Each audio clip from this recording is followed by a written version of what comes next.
আজকে কাতল মাছের পেটি দিয়ে কলমি শাক রান্না করব। মাছ কষানোর জন্য দিয়ে দিলাম তেল, দিয়ে দেবো পেঁয়াজ কুচি আর মরিচ খালি। আসসালামু আলাইকুম গাইস, আপনারা সবাই কেমন আছেন? পেঁয়াজটা ভালোভাবে ভেজে নেব।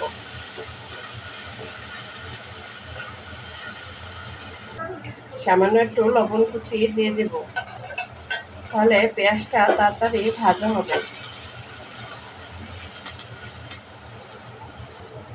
পেঁয়াজটা ভাজা হয়ে গেছে, দিয়ে দেব মশলা। মশলাটা সুন্দরভাবে গালিয়ে নিলে কালারটা সুন্দর আসে। এখানে মশলা দিয়েছে 2 চা চামচ মরিচের গুঁড়া, 1.5 চা চামচ হলুদের গুঁড়া, 1/2 চা চামচ ধনিয়ার গুঁড়া, 1/2 চা চামচ টালা জিরার গুঁড়া, স্বাদ মতো লবণ। শাক রান্না করলে মশলা একটু বেশি দিতে হয়। মশলাটা ভালোভাবে কষিয়ে নিয়েছি, দিয়ে দেবো মাছ।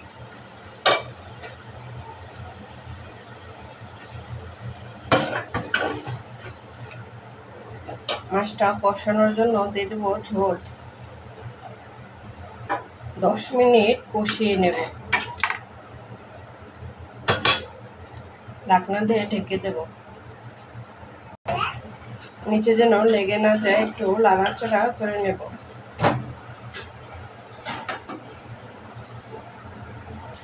মাছটা কষানো হয়ে গেছে, একটা বাটিতে তুলে নেব। আমি চাইলে মাছের ভিতরেও দিতে পারতাম, তো উঠিয়ে নিলে একটু ভালো হয়, তবে মাছটা ভেঙে যাবে না।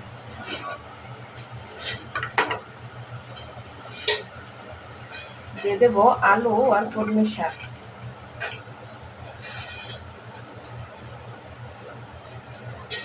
শাকটা একটু কষিয়ে নেব, তারপরে সিদ্ধ হওয়ার জন্য ঝোল দেব।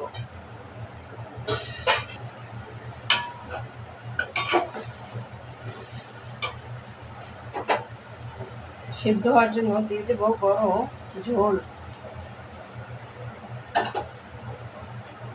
অল্পই ঝোল দিলাম, শাক সিদ্ধ হতে বেশি ঝোল লাগবে না।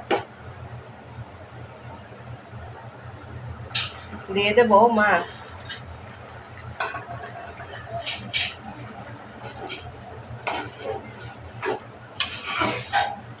শাকটা প্রায় হয়ে আসছে,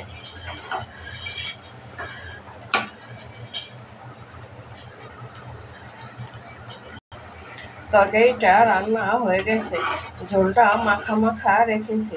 দেখুন কালারটা কত সুন্দর হয়েছে। আমার ভিডিওটি যদি আপনাদের কাছে ভালো লেগে থাকে তাহলে শেয়ার করে দেবেন আর কমেন্টে জানাবেন। আল্লাহ হাফেজ।